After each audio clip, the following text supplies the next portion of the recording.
Good afternoon, ladies and gentlemen. Welcome to the next in the series of panels organized by the Patriarch Program for the Study of Contemporary Ukraine at the University of Toronto's Monk School of Global Affairs at the Center for European, Russian, and Eurasian Studies. My name is Marta Dechok. I am at the University of Western Ontario, or Western University as we've been rebranded, and also a member of the coordinating committee of the Yatsik program at the University of Toronto. It is my great pleasure to welcome you to this panel on churches and the Russian war on Ukraine, organized by Professor Jaroslav Skira from Regis College at the University of Toronto. Today we have 4 speakers for you on this very important topic. This series of special seminars is being organized by program of the Patriarch program for the study of contemporary Ukraine at the University of Toronto, coordinated by our 2 co-chairs, Professor Lukin Wei and Dr. Ksenia Kibushinska, and a special thanks to Dr. Olga Kesarchuk and Larissa Yarovenko, who are doing the administrative side of these webinars, all the work behind the scenes that goes into making these things happen. So thank you very much, and thank you for joining us. We have 4 speakers today, so I will introduce them in sequence. Each speaker will speak for 5 to 10 minutes, and then we will throw the floor open to questions. Please post your questions in the chat function and direct the question to a speaker or say that this is open to all speakers.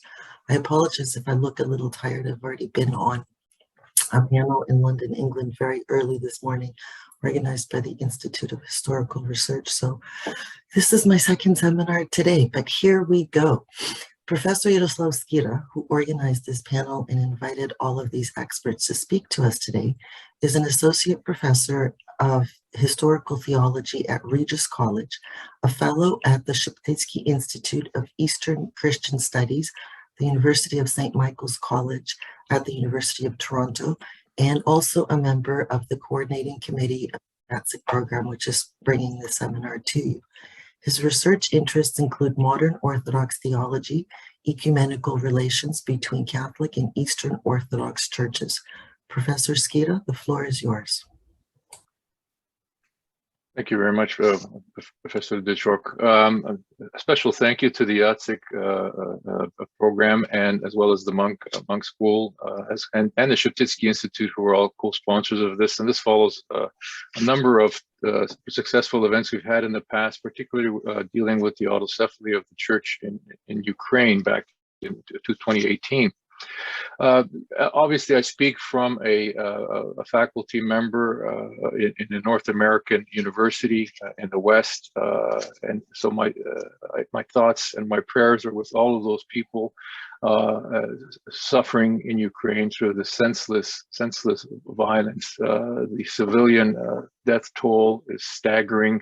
And the displacement of peoples internally and refugees is just unbelievable. 1 in every 4 Ukrainians is a refugee or displaced. So imagine moving a country the size, a population the size of Greece or Belgium, or that of American state like New Jersey or Michigan. That's just the sheer toll of that violence. When I teach history courses at the university, I always look for contemporary relevance of past historic events. And one of the images that came to mind were how the early Christians were persecuted, and they went into the catacombs to pray and to bury their dead. And in looking at the events in Ukraine, I see a similar parallel happening. What happens is that we have a number of the communities that are forced into bomb shelters and in basements. And so the churches and the church leaders have been preaching as if these were people in the catacombs. So a person like Patriarch Sviatoslav Shevchuk, who is the primate of the Ukrainian Greco-Catholic Church, posts daily video messages of pastoral care for his faithful. They always begin with the identical phrases. He addresses, first he says, "Glory be to Jesus Christ," which is a traditional Christian greeting for Eastern Christians. He addresses his brothers and sisters in Christ, and he always adds this haunting phrase, "Today is the Xth day of the war in Ukraine."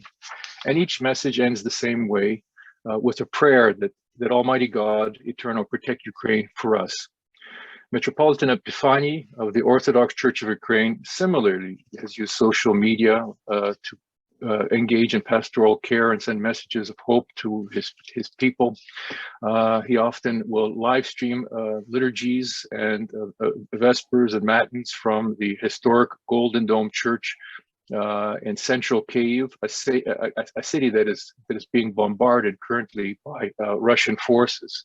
And even Metropolitan Onufry of the Ukrainian Orthodox Church of the Moscow Patriarchate has come out and condemned the war and asked for the Patriarch Kirill of the Russian Orthodox Church in Moscow to intervene. Almost 3 weeks after the war began, and for his failure to condemn the war, we've seen more than half of the Ukrainian Orthodox Church eparchies in Ukraine essentially censure the Moscow Church and to cease liturgically commemorating Kirill. Ukraine is also, in addition to having kind of a dominant Eastern Christian population of Orthodox and Eastern Catholic churches, it also is religiously pluralist. The Ukrainian Council of Churches and Religious Organizations, composed of Jewish, Muslim, Orthodox, and Catholics and Baptists, among others, has come out and formally condemned the war and its indiscriminate bombardment and killing of civilians and structures, and has advocated for humanitarian assistance.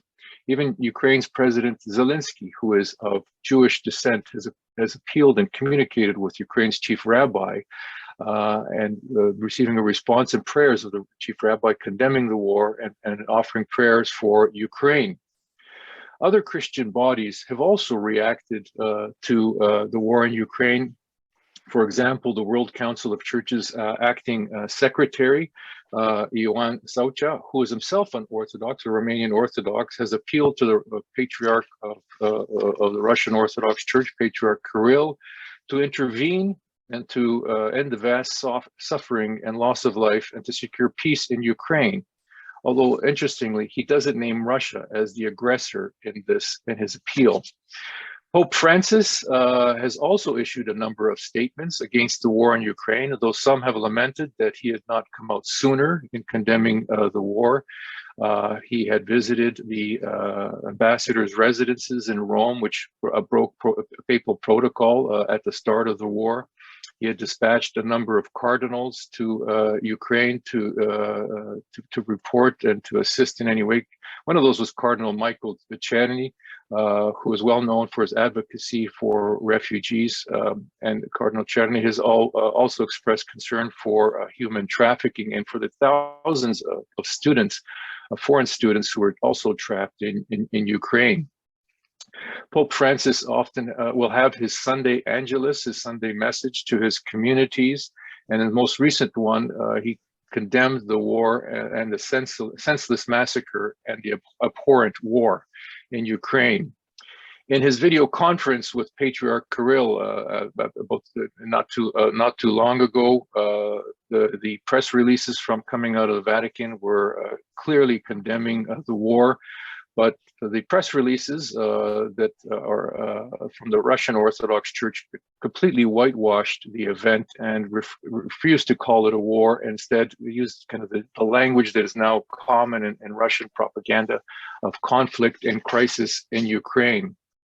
The Archbishop of Canterbury, Justin Welby, also reached out to Patriarch Kirill of the Russian Orthodox Church for him to intervene with the Russian state to end the war. One of the other important things is a number of leading Orthodox scholars had issued a declaration. This is, for me, a major statement. In this declaration, they condemned the Russian world ideology that has been promoted by Patriarch Kirill and that has been weaponized by the Russian state.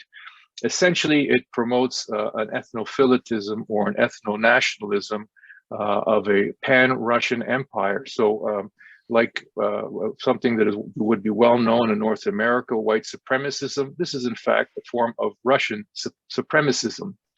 And in speaking of the spiritual unity of the peoples of Ukraine and Russia and Belarus, that actually becomes a dog whistle, which literally means that all these peoples should not have any distinct identities, and in fact should all be Russians and be part of this Russian world. Some people have come out and condemned the fact that Patriarch Kirill has been silent about condemning the war in Ukraine. But for me, that's the wrong question and the wrong issue. It's based on the premise that he is morally innocent in all of this. What is the real question is, why has he promoted this Russian supremacism of this Russian world ideology that has led to the war? Raphael Lemkin was one of the first to coin the term genocide. And Raphael Lemkin basically said genocide is not constituted by simply one single act. It is a series of events and acts that leads to the eradication of peoples, a distinct civic identity of peoples. And it is a series of acts that are geared toward the elimination of their future self-determination.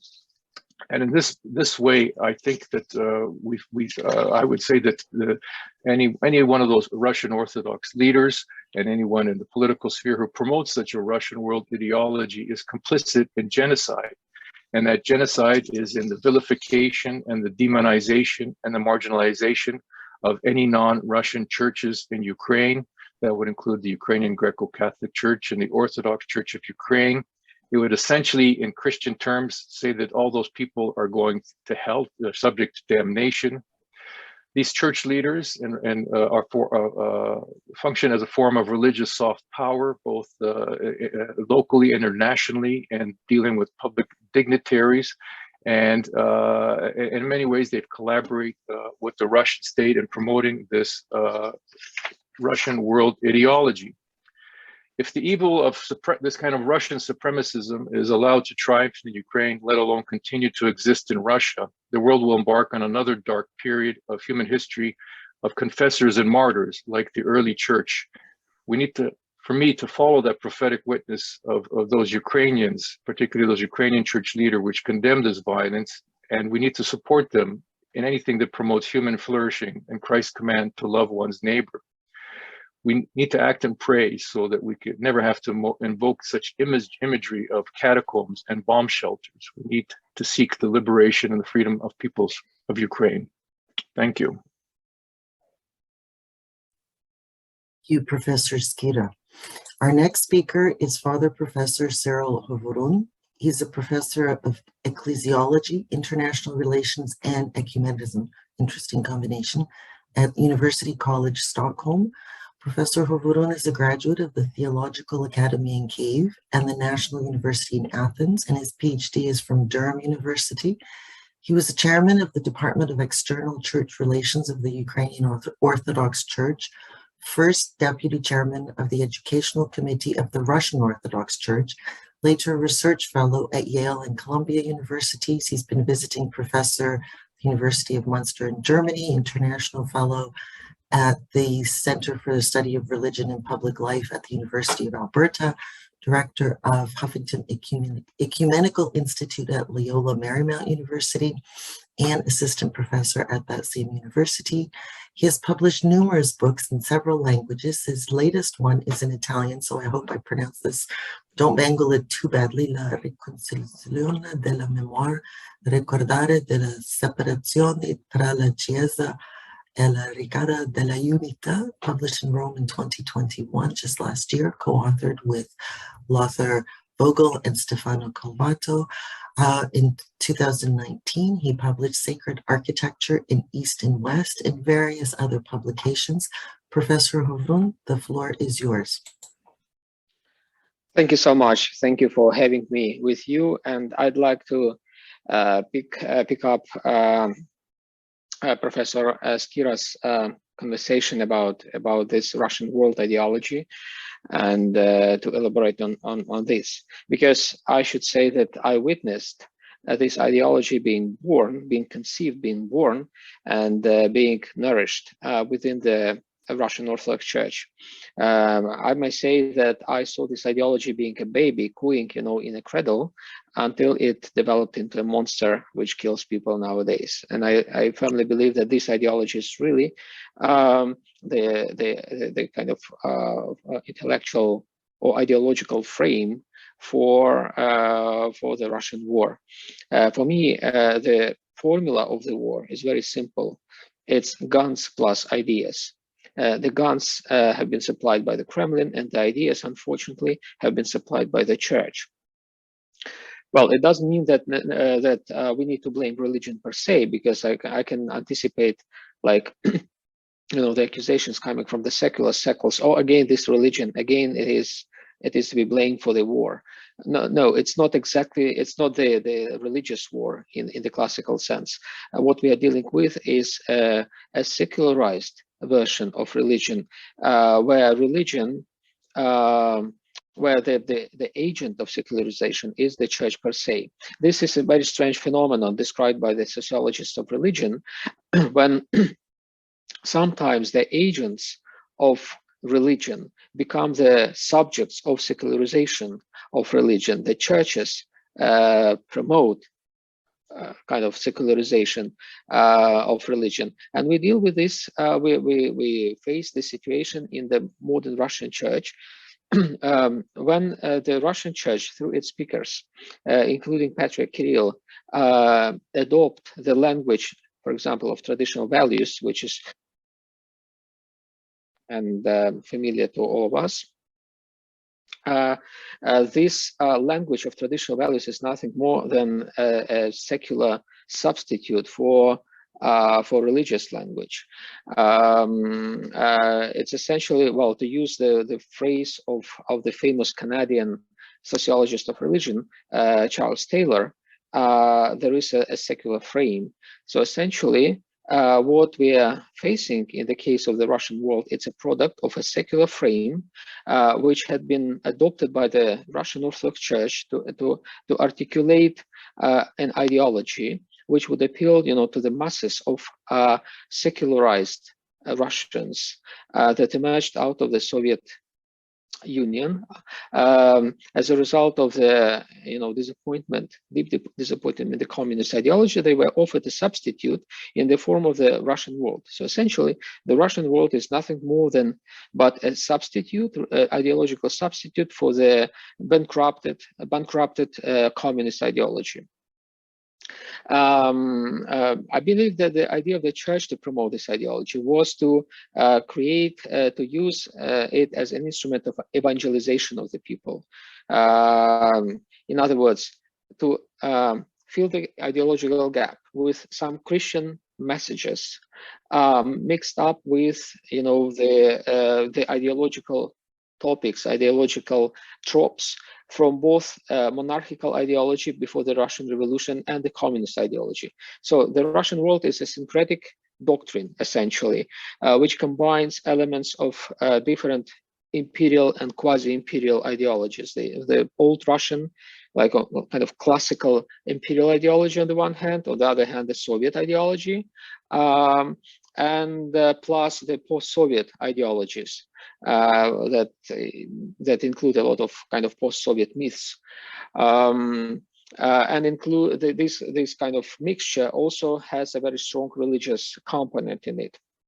So this mixture was used by the church in order to attract, millions of people, Russians, to the church. That was the idea. But what happened instead, that this ideology essentially poisoned the church with an ideology which is profoundly aligned to Christianity, to the Orthodox Christianity.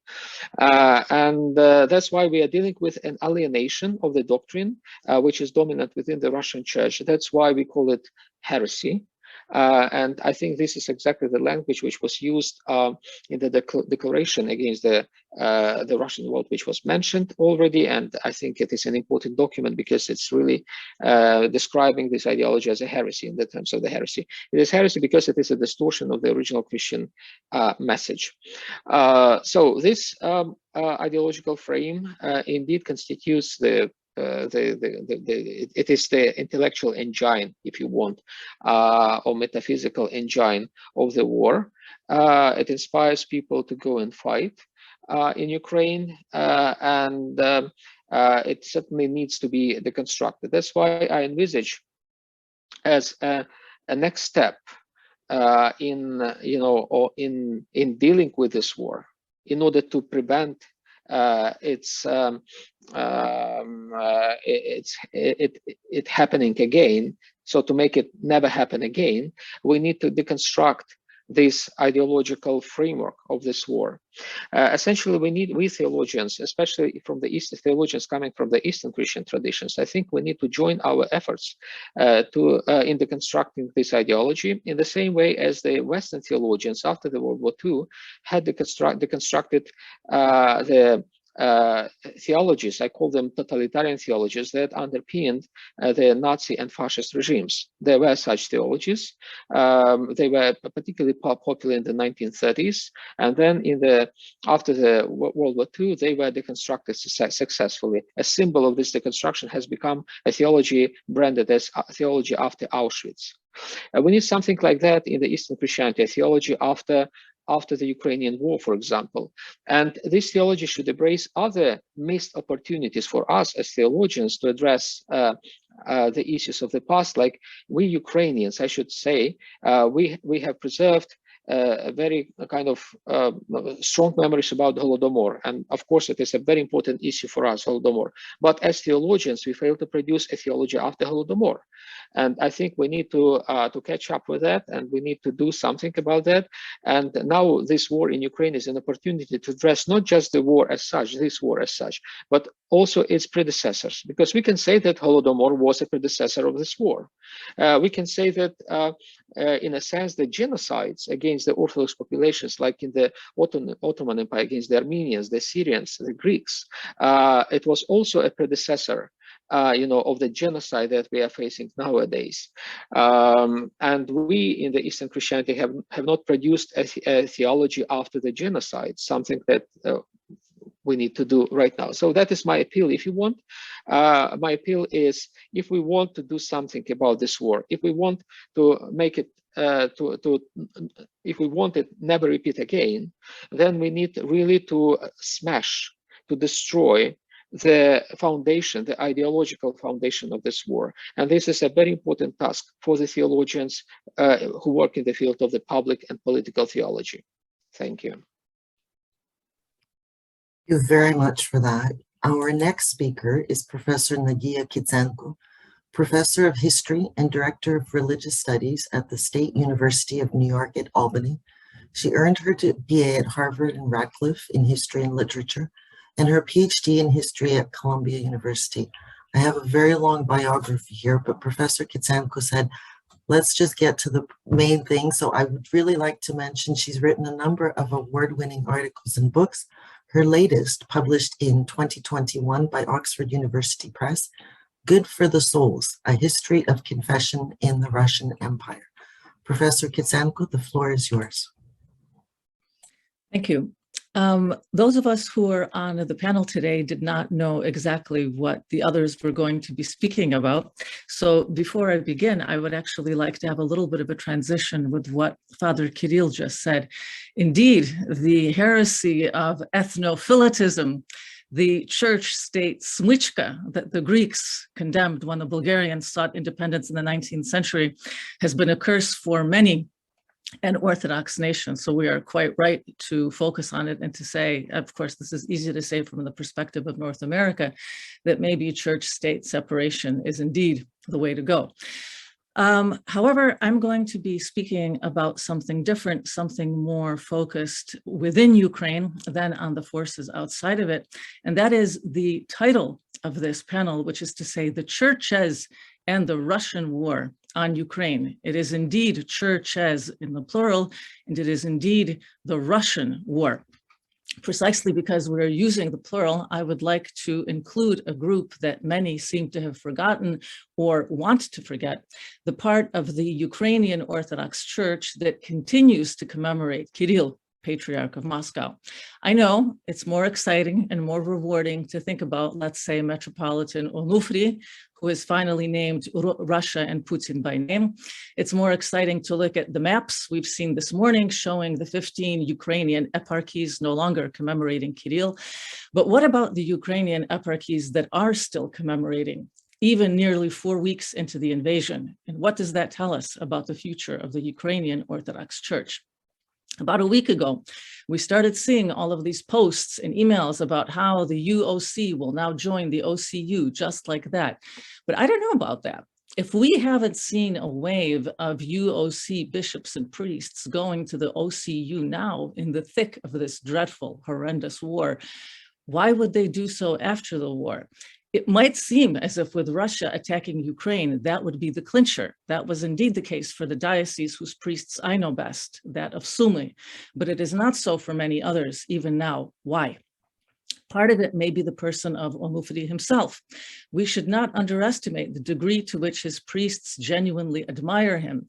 Many did not switch jurisdictions out of a respect for him personally, whereas they regard Metropolitan Epiphany, fairly or not, as the creature of Filaret and weak.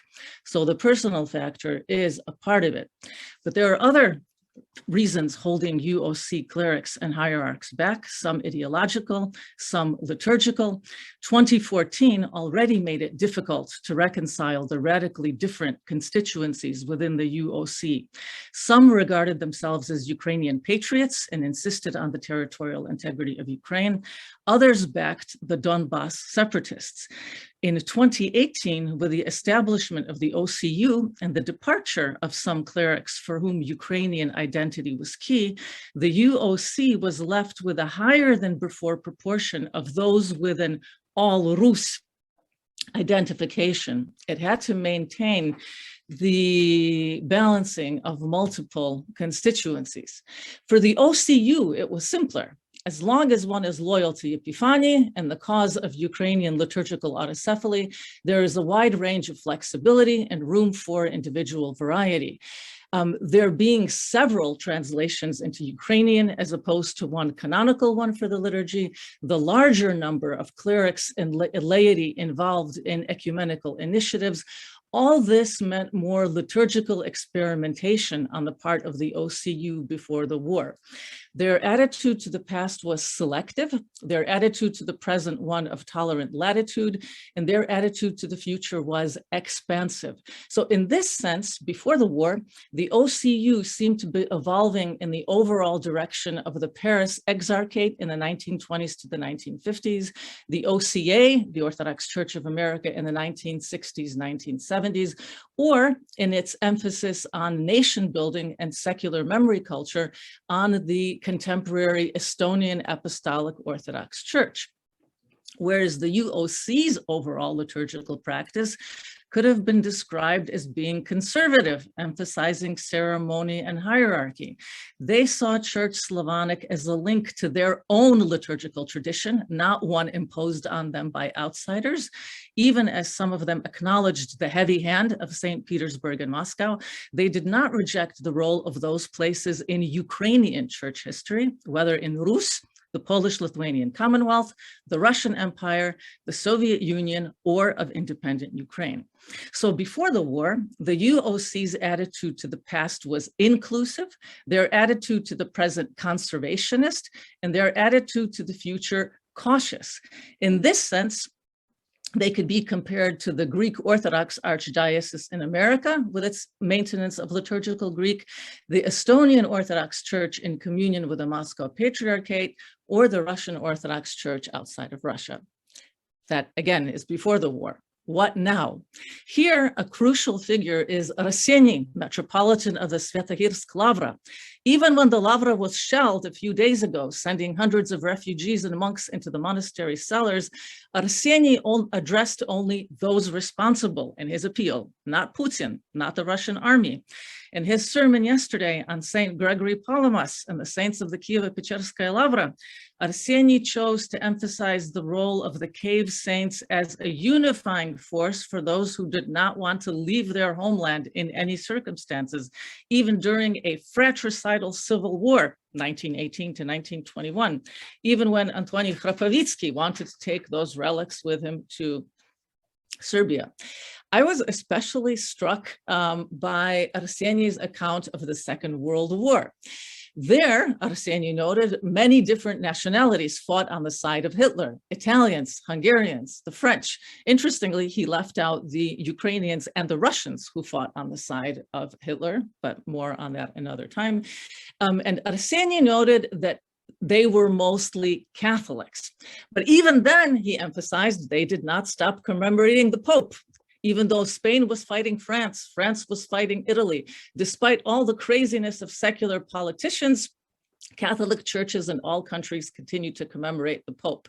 If the Catholics could act like this when faced with Hitler, Metropolitan Arseny asked rhetorically, why all the proposals to stop commemorating now? He argued it was more imperative to maintain the unity of the church in the face of political turmoil.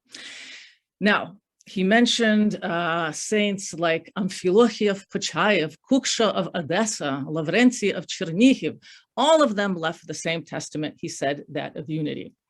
I don't think I need to deconstruct this argument point by point, nor do I need to comment on Metropolitan Arseny saying that Gregory of Palamas was like our Serhiy of Radonezh. I mention all of this only to underline that the all-Rus identifying hierarchy in the Ukrainian Orthodox Church is still here. And this is the kind of language that they are using. And based on the comments in the Svetohirsk feed, they still have some support. So to conclude, before the Russian invasion, the UOC-OCU divide showed itself in language, in ideology, and in liturgy. With the war, Patriarch Kirill's continued embrace of the attack on Ukraine by the Russian state has placed him beyond the pale to an increasing number of people in the Ukrainian Orthodox Church, but not all. Metropolitan Epiphany himself has finally stopped commemorating Patriarch Kirill in the Great Entrance during the liturgies. He was commemorating the Patriarch as recently as 3 weeks ago. Clearly, Kirill has used up what sympathy he got among some Orthodox churches after 2018. Finally, since we are talking about the churches and the war, let us remember that whatever the outcome of the war, whatever happens to the Ukrainian Orthodox Church hierarchs who have staked out a clear position, whether that of Yevlogy Sumsky or Arseny of Svetohirsk, what's left of the Ukrainian Orthodox Church will have a new, less inclusive, less expansive profile. It can't have it all. And the Russian Orthodox Church will be smaller and more isolated after the war, as in fact it is already. Thank you. Thank you very much. Our final speaker today is Dr. Pavlo Smytsnyuk. He is the director of the Institute of Ecumenical Studies and a senior lecturer at the Ukrainian Catholic University UKU in Lviv. Pavlo studied philosophy and theology in Rome, Athens, and St. Petersburg, holds a doctorate from the University of Oxford. His main research interests are political theology, Russian Orthodoxy, nationalism, religion, as well as colonial studies. Professor Smytsnyuk, the floor is yours. Thank you very much, Marta, and thank you for the invitation to speak at this panel with people whom I respect very profoundly and like. It's sort of challenging to be the last one to speak, and I have reduced my paper, I think, by 90%, but still try to do with the 10 remaining percent as well as I can. I would like to speak a little bit about how this war is a challenge for maybe any church in Ukraine. Ukrainian churches have, I think, reacted to the war by trying to be helpful through their charity, through helping the refugees, through their support. Yes, I think by now a quarter of Ukrainian population around 10 million people were forced to leave their homes. And Christian parishes, charities were among the first places who have welcomed people. Various dioceses and institutions provide psychological help to those affected by war. The churches pray. Somebody prays for Ukraine, somebody prays for the victory, somebody prays for the enemies. I think one of the biggest challenge to the church and to the churches in any time, but perhaps especially today in times of war, is to remain church, as to witness to the truth and to help those who are suffering. Now, when one contemplates, yes, the tragedy of this war, when one sees that the war is supported by 70% of the Russian population, yes, the natural temptation is to hate. And in this context, I found important the call by the major Archbishop of Ukrainian Greek Catholic Church, Jaroslav, not to hate, but to love. When we hate, we have been already defeated by our enemy. So how has the war affected various churches? How it became a challenge, a test to the churches? Yes, Father Cyril spoke about the Russian Orthodox Church, and I will not then focus on this. It's almost the challenge, do you want to be a church or not? Yes, do you want to be a church or a civil political religion? The war is the challenge for Ukrainian Orthodox Church. Yes, Nadieszda has shown how uneasy it is for this jurisdiction to keep its credibility. It's true that Metropolitan Onufri has condemned the war. It's true that there is no evidence that bishops or parishes are welcoming, the Russian army with flowers. So if they try to convince Ukrainians into the Russian Ruski Mir, they were not very successful. But it's also true that there are too many instances where this church served to Kremlin plans. Yes, Russian world, their anti-Westernism, exaggerated narratives of persecution. So I think what is needed is a recognition, yes, that they were engaged in this theopolitical project. I don't know whether they have enough intellectual resources today to find their way out of the impasse. Yeah, we have precedents mentioned by Nadieszda. We have even more recent precedents during the wars in the Balkans, when a jurisdiction, yes, when you can be a Serbian church commemorating Serbian Patriarch and be in Croatia or vice versa. It's always difficult, and it always requires to have your hands and your mind and your heart clean. The war is also a challenge to the Orthodox Church of Ukraine. As from the declaration of Metropolitan Epiphany, it seems that this church considers the current situation as also an opportunity to bring to completion the project of the unity of Ukrainian Orthodoxy, which was only partially successful over last years. I think that this church and Ukrainian society as a whole have been acting with a lot of maturity by avoiding attacks on the Moscow Patriarchate parishes. I think that there are only very few cases, and this is very important. There are already a lot of tensions and mistrust between the two jurisdictions, and if the attacks of the parishes happen now, it will be a huge problem. As the Moscow Patriarchate in Ukraine would prefer to have their own church independent rather than unite with the OCU. The war became a big challenge for Ukrainian Greek Catholics. The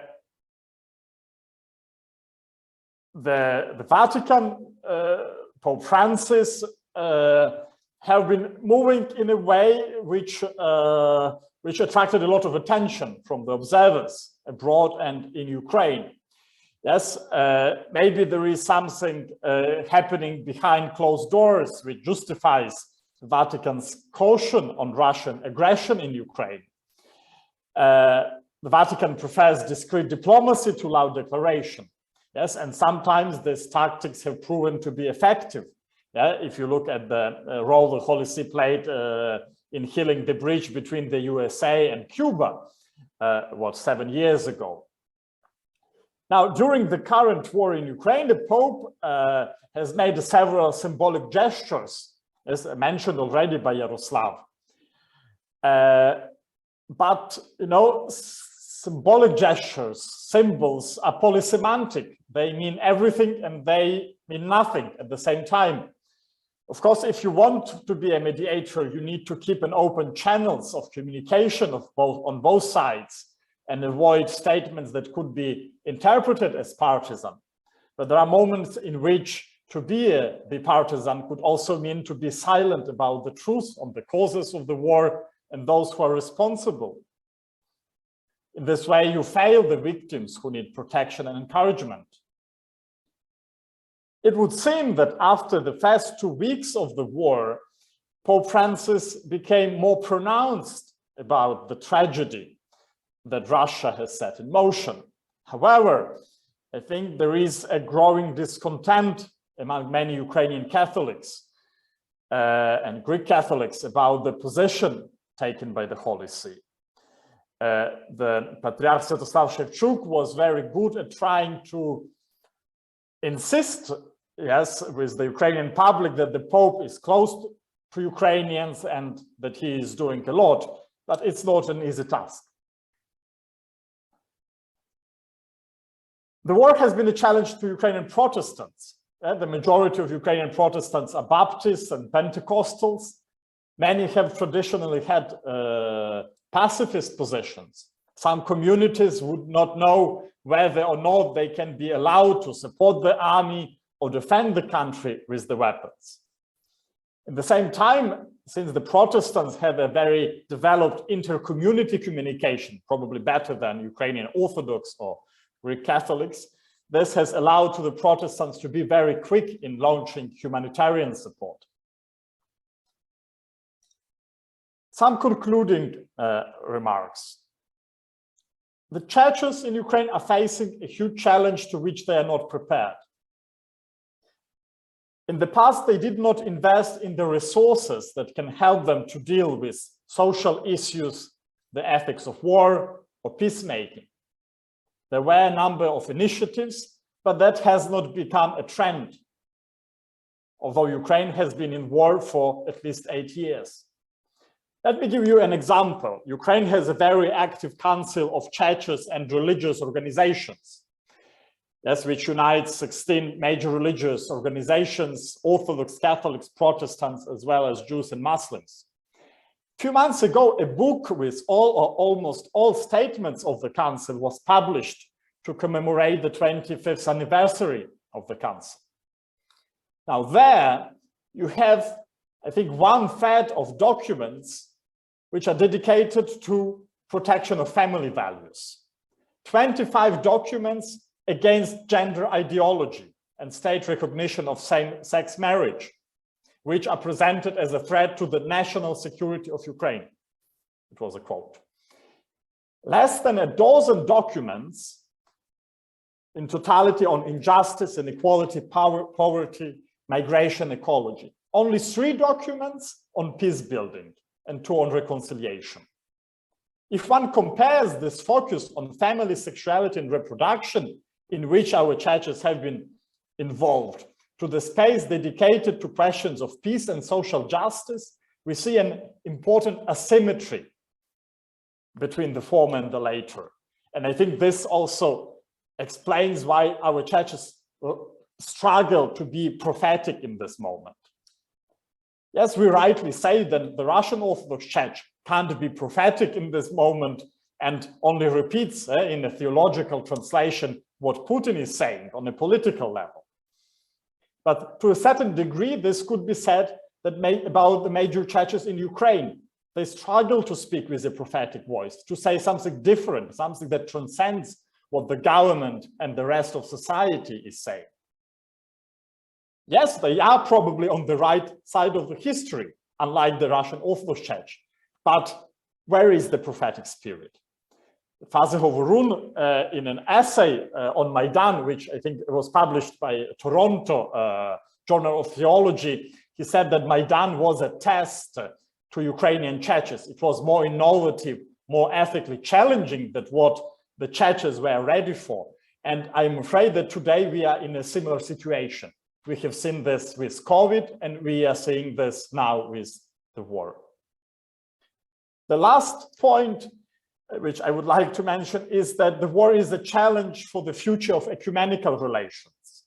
Russia, yes, has always insisted that it is numerically the biggest Orthodox church, and its voice was important on many issues. That was the question of patriarchate for the Greek Catholic Church, isolation of Kiev Patriarchate from ecumenical movement, from relation with the Catholic churches. We'll see what happens now when Russian Orthodox Church is losing its credibility. Today, there is a chance for the Orthodox Church of Ukraine and for Ukrainian Greek Catholics to play a major role in the ecumenical movement. And as a result, for the ecumenical movement to be less like a G7 club and more like a community of those who really look for unity. Am I being too idealistic? But the time will show. Thank you very much for your attention. Thank you. That's actually a wonderful note to end on.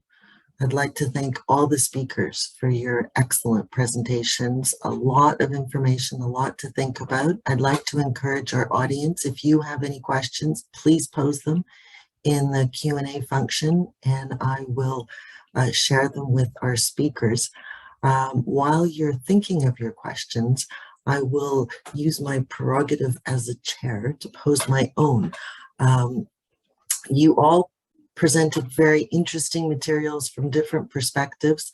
What I did not hear and would be very interested in hearing, or perhaps I missed it, is what is the position of Patriarch Bartholomew in Constantinople?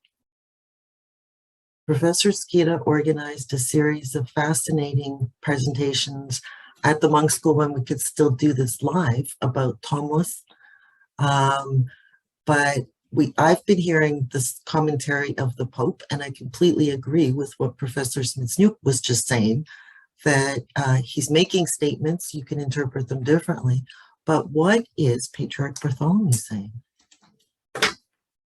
I would just unmute yourself and jump in. I'm not gonna, you don't have to raise your hand. So Professor, please go ahead. Just anybody at any time, just jump in. Thank you. If I could impose myself to answer this question first, because I had the chance to see Patriarch Bartholomew recently in Constantinople and had a chance to discuss with him the war in private. And yes, we know his public statements. He continues publishing his appeals for peace and condemnations of the war. And also he has a personal kind of attitude, which I had a chance to witness, and I should properly reveal to this audience that I was very much impressed by the degree of his personal involvement in this war, to his empathy that he really feels, to the Ukrainian people. I had the chance to see quite a few religious leaders, and people during this period of time. And sometimes you can guess who is saying something because he is or she is supposed to say, or because he or she feels like that. I would say that Patriarch Bartholomew certainly is in profound empathy with the sufferings of the Ukrainian people, and he speaks up. I would argue that he's probably the most outspoken religious leader so far on the war in Ukraine. Even if we compare his standpoint with the standpoint of the Vatican, it's not to counterpose or to counterpose one against the other. It's just to underline the important role that the Ecumenical Patriarchate plays in the Orthodox community, but also in addressing the issues of the war. Thank you. So perhaps this is more a question that his messages aren't making it into the international media in the same way that the Pope's statements are. I don't know, would that be an accurate read from what you just answered? Yeah, sometimes he addresses pockets of audiences. Like I think his strongest statement was made in his interview on CNN Turk in Turkish language. It has been translated, of course, but certainly it has a very limited outreach. Did anybody else? Yeah, if Please, I go can ahead. just add, Professor Dmytruk, George Demokopoulos published an article recently in Commonweal magazine, and he gives you a listing of all of the Orthodox Church responses to this, and the Patriarch Bartholomew is certainly at the forefront of explicitly naming the war. So the naming of the reality is a very important and ethical choice. By not naming it as a war, it's really a moral failure.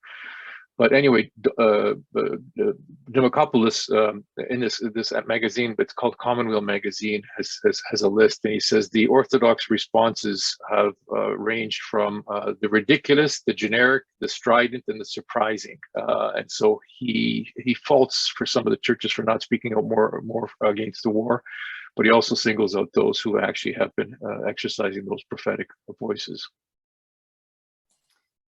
There's a question in the chat from Nicholas, and forgive me if I mispronounce your name, Chrysidis. The question is not addressed to any particular speaker, so anybody can answer it. As a historian, metaphysical concepts such as the Russian world make me extremely uncomfortable in and of themselves, but especially so when they're inserted into messianic Manichaean statements such as the ones that purport to define it by, excuse me, clergymen and laymen alike. The matter is political, of course, hence my question. How can the Russian Church's attachment be condemned when each and every Orthodox Church is national or aspires to be? Why is the boogeyman of ethnophilitism resurrected? I'm not sure I pronounced that properly. Who would like to tackle that one?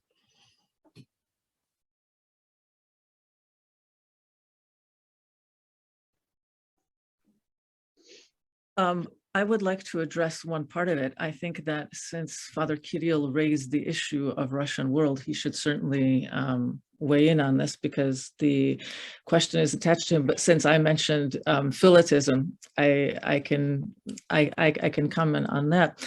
I think if I understand Professor Chrysidis's question correctly, indeed, one of the problems with the document condemning the Russian world, which Professor Hovorun alluded to, is that it used the term heresy, which is problematic, not because ethnophilitism was not declared a heresy, but because normally the Orthodox Church, and here I'm thinking like a historian, not a theologian, I could be wrong on this, but as far as I know, the Orthodox Church has tended to use the term heresy. It has been church councils that define heresy, not documents signed by people who are not all Orthodox even. So it's just that it seems strange to me to see a document calling the Russian world a heresy, which is signed by people who are not all theologians and who are not all Orthodox. So that's a separate problem, but it's a problem. I mean, my small answer to Dr. Chrysidis would be that, of course, the problem is when one nation attacks another. And of course, yes, two countries, both being Orthodox, that has never stopped Orthodox countries from attacking one another. We need only think of the First Balkan War or the Second Balkan War with Greece and Bulgaria and Serbia and Romania all duking it out among one another. But it seems to me that in this particular case, Patriarch Kirill kind of brought it upon himself partly by the background to the war, and then when the war began, not walking back from it, but doubling down on it. That might perhaps be a start. But I absolutely take the broader point, Dr. Chrysidis. If I may add to this, that I agree that we should be cautious in pointing out where is heresy and where is not. I personally believe that there is a heretical component in this doctrine, because heresy, I would define heresy as an obstacle raised between a human being and God, or an idol, if you want, that substitutes God. And certainly the Russian world is somehow idolatrous, because it substitutes like the kingdom of God with this Russian civilization. It certainly substitutes, Christ's love with traditional values, and you name it. The list is quite long. Also, I agree that it is the Russian world is just a case among many other cases in the Orthodox ecumene, the cases of exceptionism, when either an ethnos or an imagined civilization or any social group, any group of peoples ascribe to themselves some exceptional messianic role in the history. And certainly this is the case of Russia nowadays, but it's not only the case of Russia. I would name also, for example, the Greek megalia idea, the Greek great idea that had also very catastrophic, literally, consequences for the Greek people in Asia Minor. And essentially, the Russian world is the Russian megali idea, in a sense, great idea, with, well, apparently the same or even worse catastrophic consequences for the Russian world as such. Certainly, the Russian world is the most brutal, the most murderous version of ethnophilitism that the Orthodox world ever knew. But it's not a completely new thing. It's just the most extremal form of ethnophilitism so far. Thank you. I don't see any other questions in the chat, so let me ask another question that was running through my mind as I was listening. I don't remember hearing anything about humanitarian side of things. You focus more on the theological and ideas. Is there a role that churches in Ukraine are playing in this humanitarian practice, in addition to the spiritual tending to the flock, as it were?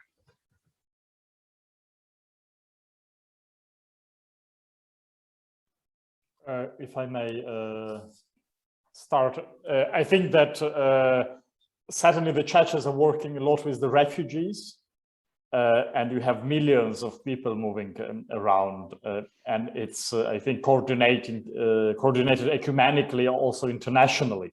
So Ukrainian churches receive a lot of help that can be then given to the refugees, and also I think Poland, Hungary, Romania, often the refugees will be welcomed by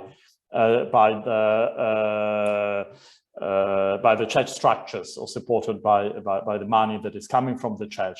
Even the Holy See tried to express its support of Ukraine in a humanitarian way, yes, by sending 2 cardinals who deal with humanitarian aid, not a secretary of the state.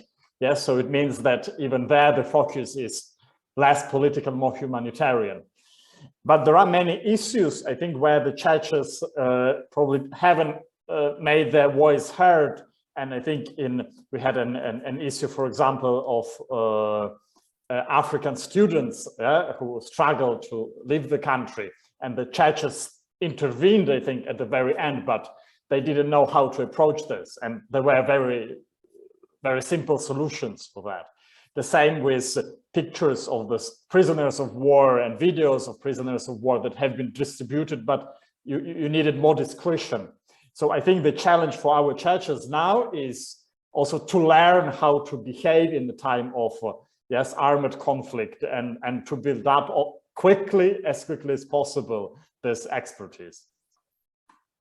Thank you. We have about 2 minutes left, and 2 of our speakers would still like to speak. What I'd like to propose is that we can run a little bit over time, and those of you in the audience who need to rush off to your next appointment, please feel free to do so.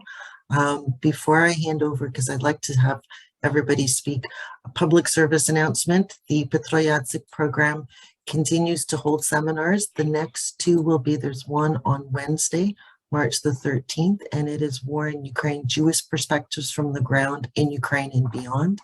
And then on Friday, there will be a Battle for Ukraine's Past. So I encourage you to sign up and attend those. And now, Professor Kitzanko, you're... Thanks, Martha, for asking the question, and Pavlo, the direction that you took in answering it, because indeed, human rights is a very important category. Humanitarian aid is an important category, and I think actually it would be helpful for us when we think about the variety of crimes that are being committed on Ukraine's soil now, in Ukraine now. It's useful to think about what are the differences and what are the most useful terms. Crimes against humanity, war crimes, human rights violations. Genocide. Genocide also, but the point is they're not interchangeable terms. And therefore, I think that it's very useful for us because our emotional reactions on all our parts when we see what's happening there are so strong that it's useful to try to come back to the definitions and say, okay, is this a crime against humanity? Is it a genocide? What's the difference? And what is more useful? And I just wanted to say one very small thing about humanitarian aid, that the priests that I know in Sumy Diocese who were involved in charitable work with homebound people, etc., have now turned all of their supplies, including an old minivan, to the service of the Ukrainian Defense Army. You know, the idea being that sometimes you have to save the nation and then save the people as well. But that is all I will say at the moment. Thank you, Professor Skira. Yes, I was just going to add to the issue of humanitarian work. You know, you could see a number of the churches and institutions like Ukrainian Catholic University and the University in Lviv. They set up dormitories for refugees. That's one example, but a lot of that humanitarian work has been ongoing since the war started, actually in 2014. And so if you look at a number of the websites, you see this charitable works to those people who have been displaced from the Donbass, both within and outside. One of the ones I just recently saw was humanitarian work promoted by the Orthodox Church, by the Ukrainian Orthodox Church of the Moscow Patriarchate, and some humanitarian assistance. So there are numerous examples of that just perhaps there'll be one day a study to show the extent of that or its effectiveness, and whether it's that humanitarian work only goes to certain groups of people or whether it's universally accessible by all. Thank you. Was there anybody else who wanted to come in on this? We have officially now gone overtime, so we should probably wrap up. I would like to thank all of the speakers. Fascinating presentations. I certainly learned a lot and walking away with even more questions.